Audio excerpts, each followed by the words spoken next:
NASCAR. Y'all should have just paid Michael Jordan's legal fees if that's all it was going to take to settle this thing. Michael Jordan and Denny Hamlin just found themselves facing the fallout of major revelations in their federal antitrust lawsuit against NASCAR, and the new details emerging from the case threaten to expose deep problems inside the sport and could trigger changes NASCAR has long tried to avoid. This legal drama has been brewing since 2024, when 2311 Racing and Front Row Motorsports jointly filed suit against NASCAR over the contentious charter agreement.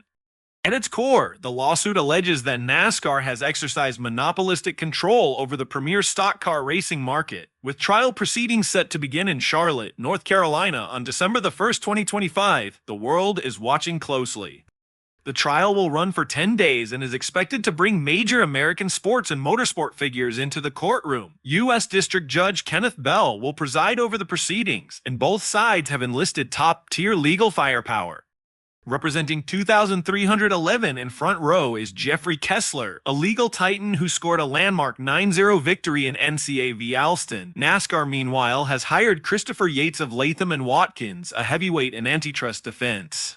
The legal and cultural stakes are enormous. NASCAR isn't just fighting to protect its business practices, it's battling to maintain control over the most valuable commodity in motorsports, access. Charters, which are essentially contracts that guarantee entry into NASCAR, sanctioned races, are at the heart of this dispute.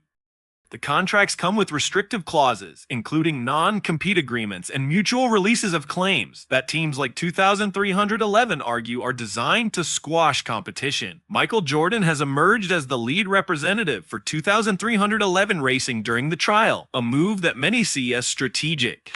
As a North Carolina native and a Tar Heels legend, Jordan's presence in the courtroom is expected to sway jurors. Journalist Jeff Gluck speculated that attorney Jeffrey Kessler specifically wanted the jury to see Jordan every day in court, not just for the optics, but to emphasize the seriousness of 2311's claims. Court documents reveal that Jordan is not just lending his name to the cause, he's putting serious money on the line. In 2025, Jordan paid 60% of the $28 million it cost to purchase a charter from the now defunct Stewart Haas Racing.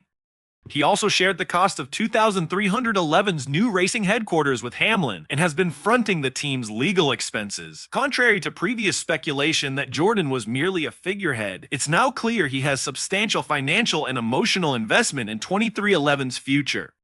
According to reporter Bob Pockcrass, Jordan even loaned Hamlin his share of the recent charter purchase, which Hamlin is repaying in monthly installments. This revelation effectively shuts down the long-standing rumor that Jordan has no skin in the game.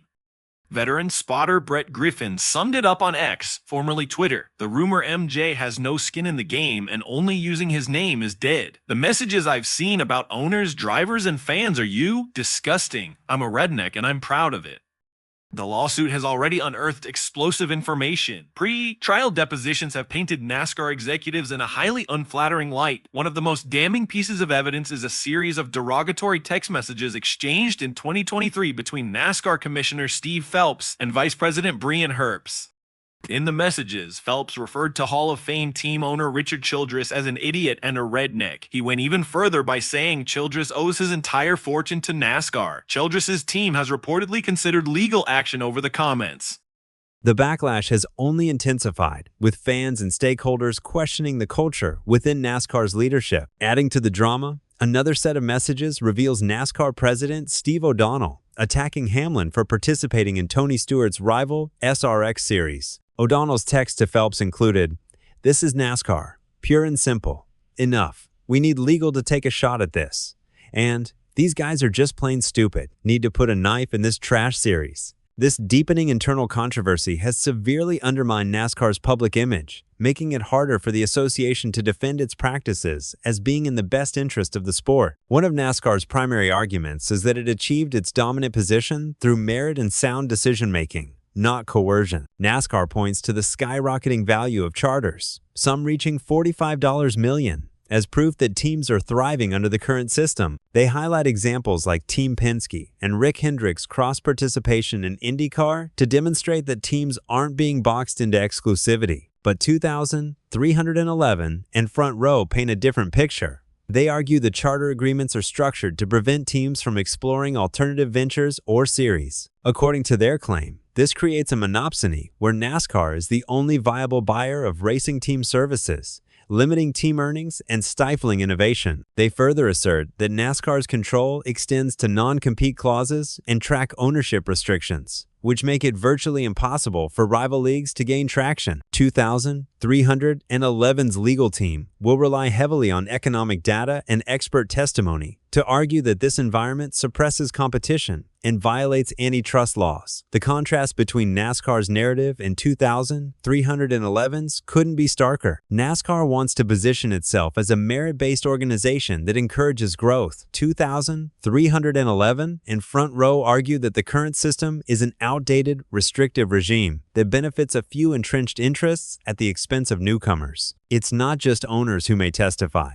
Drivers like Bubba Wallace and Tyler Reddick could be called to speak about how the charter system has impacted their careers and opportunities. This personal angle could be pivotal in swaying jurors. One revealing point emerged during court filings: NASCAR's 3 preliminary injunctions and multiple mediation attempts before